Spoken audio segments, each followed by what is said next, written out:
My first experience teaching English was in China.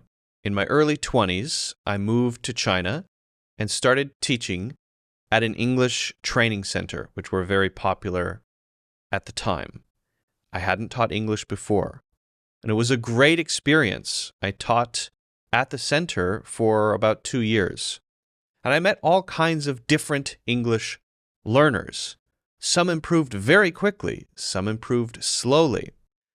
And there was one student in 2 years, one student in my entire life who never improved at all.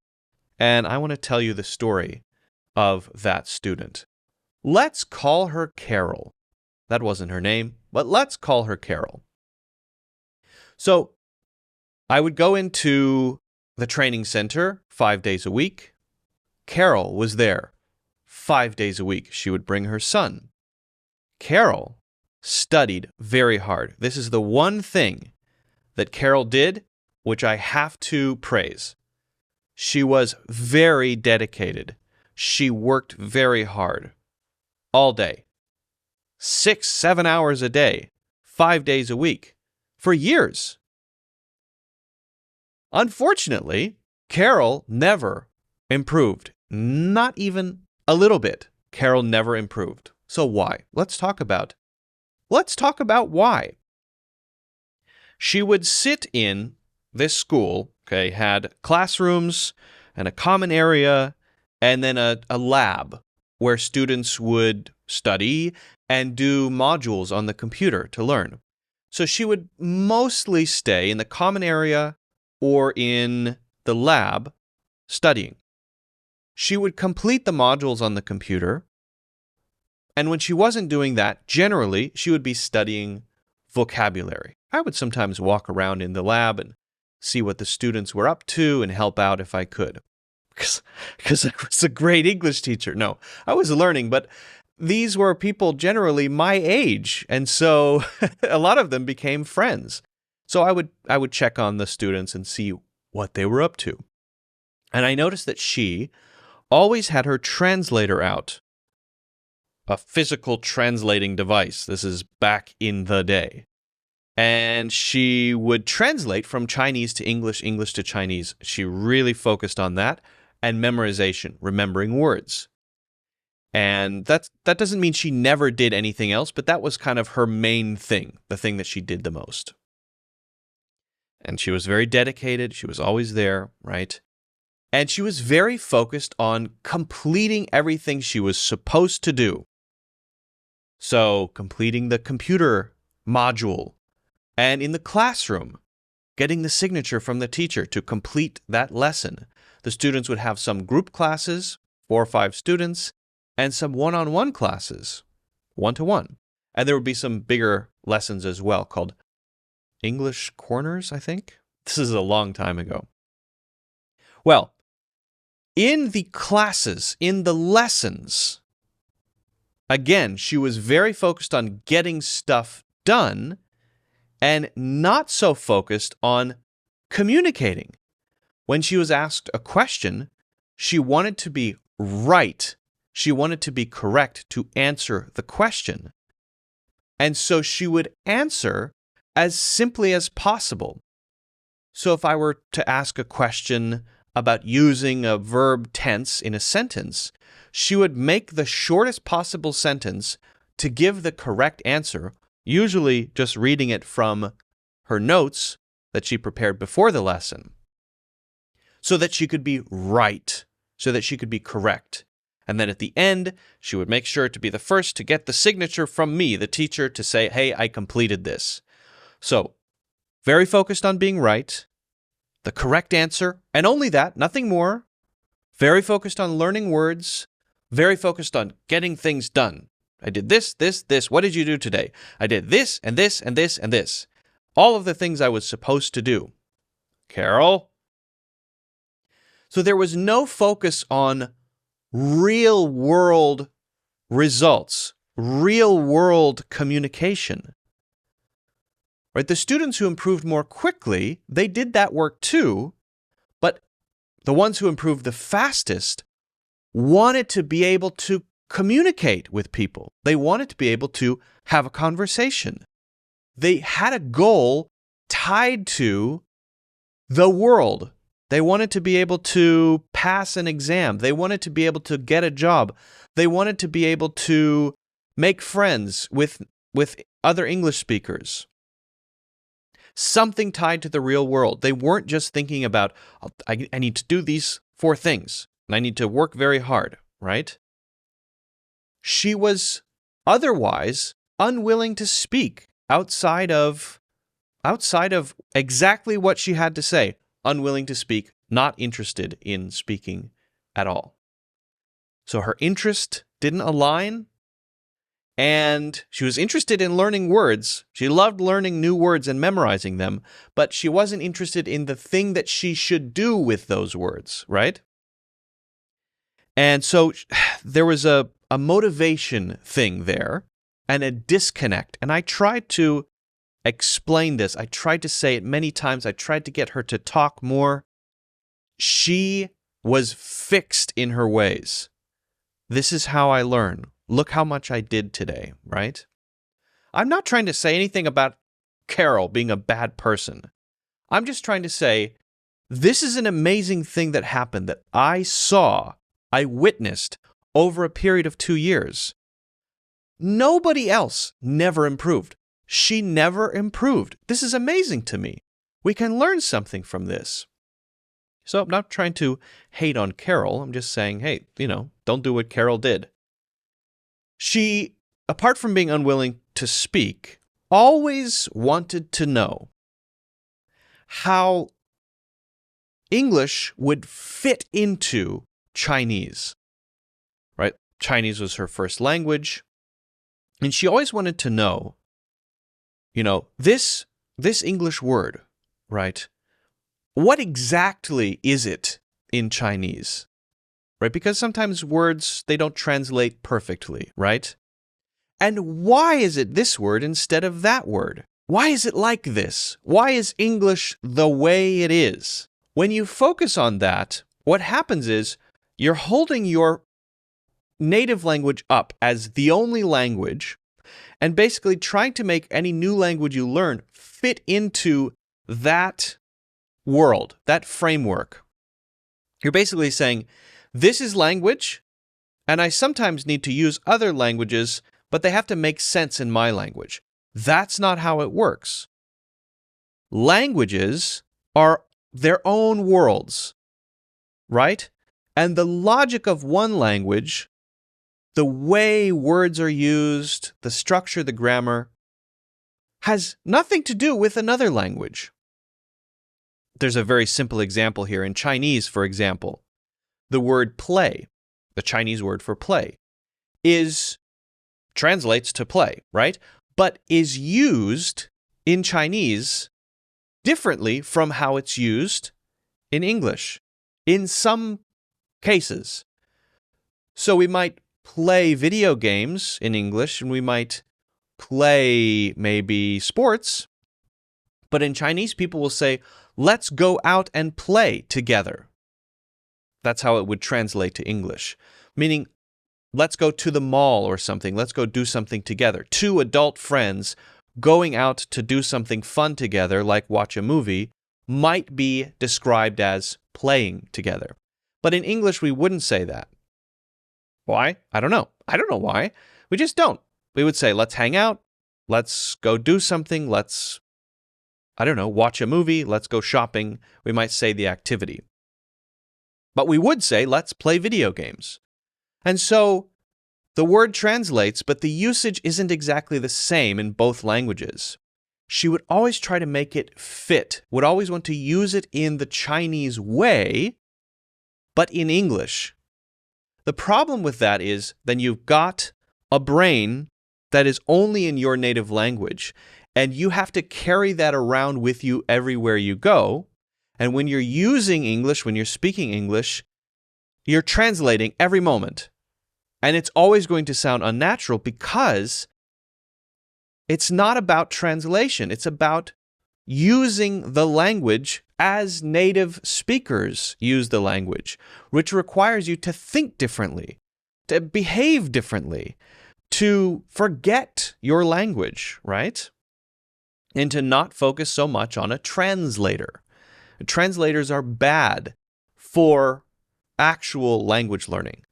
They're great for, when you need it right now to understand something, but they're not good for actual language learning, really.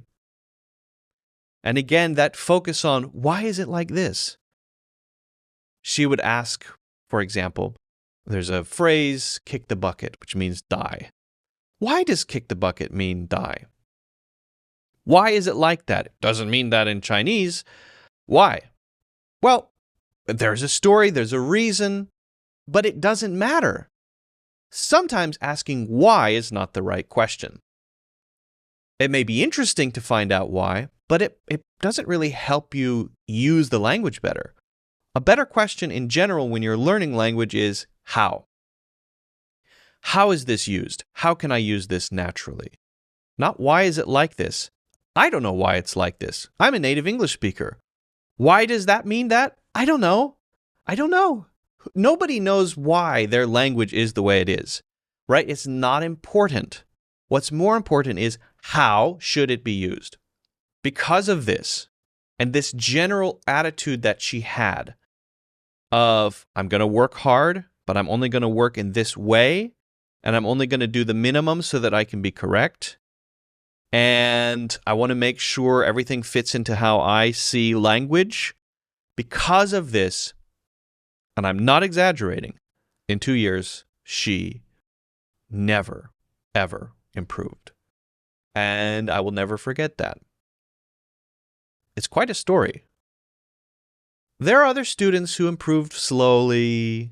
Some improved very quickly. But she's the only one who never improved at all. So what can we take away from this? Here are some suggestions.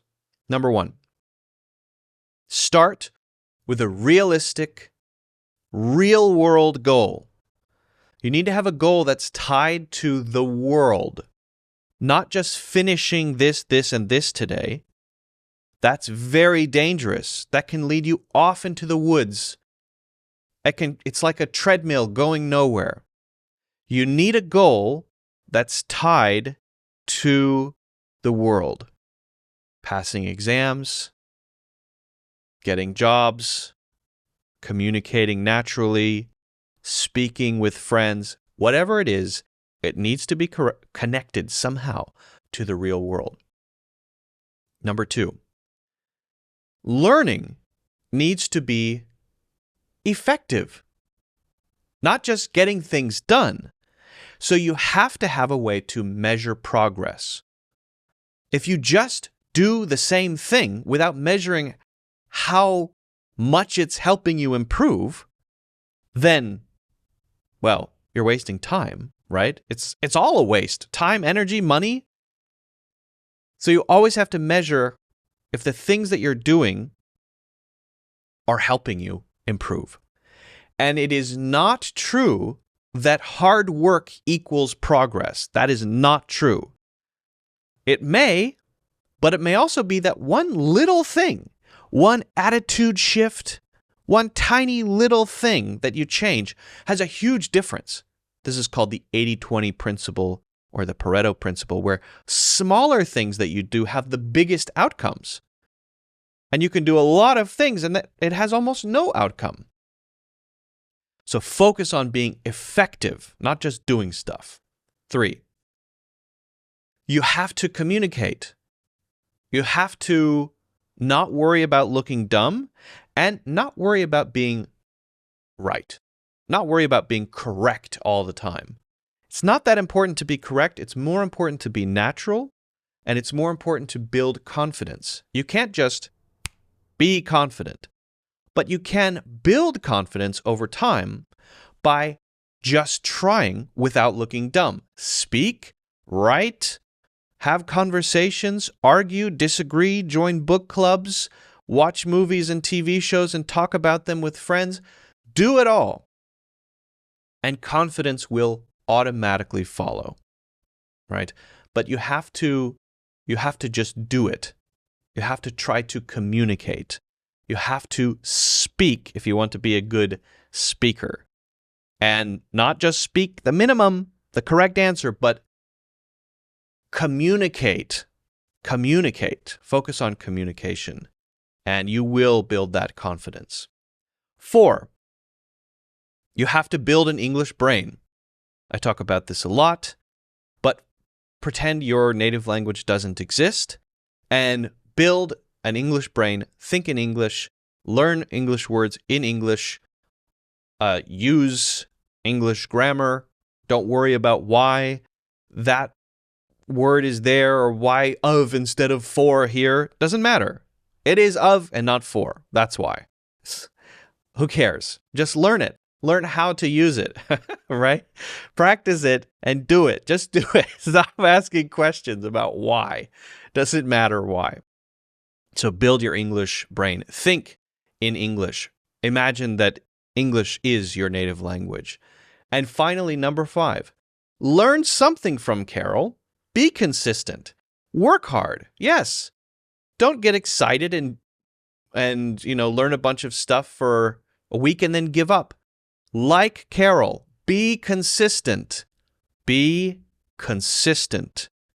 Don't give up. Find things that you're excited about and enthusiastic about. And the last thing I want to say is the thing that really stuck with me from this experience of teaching English in China is that the main thing that makes the difference between one student and another in terms of progress and how quickly they improve, the main thing that makes the difference is attitude. Your attitude is the core thing. If your attitude is, I just want to get stuff done. I just want to complete this work. English, make me better. I saw a comment on one of my videos recently that said, how long will it take me to get from level A1 to level B2? That is an impossible question to answer. It's like saying, hey, if I put in this number of hours, how long will it take for these? How many hours will it take for this total amount of time to transform me into? No, that is totally incorrect. It's completely the wrong attitude. It's the wrong way to think about the whole thing. I would say it's the wrong way to think about all of life. It's not about how much time something takes. It's about getting to the goal and finding effective ways to get there. It may take one person a week. It may take another person 2 months. Someone may never get there. It's not about how much time. It's about what you do with the time. And if you think like that, how can I be effective? And you think in terms of results, I want to get here, right? And you have this attitude of, I want to get better and I'm measuring that progress, then you will improve. But if you have this attitude of, program, make me better, course, make me better, video, make me better, how much time will it take? Crazy, wrong, not good. It'll never work, okay? Okay, so see if you can learn something from Carol. Think about your own English learning journey. Make adjustments. Always be thinking about how to improve in a more effective way, right? And don't worry too much about confidence because it will come naturally if you put in the work and you have the right attitude. All right. If you have any questions, let me know in the comments. If you haven't done so already, don't forget to hit the like button and subscribe. Get a free course in the links in the description, and I will see you in the next one.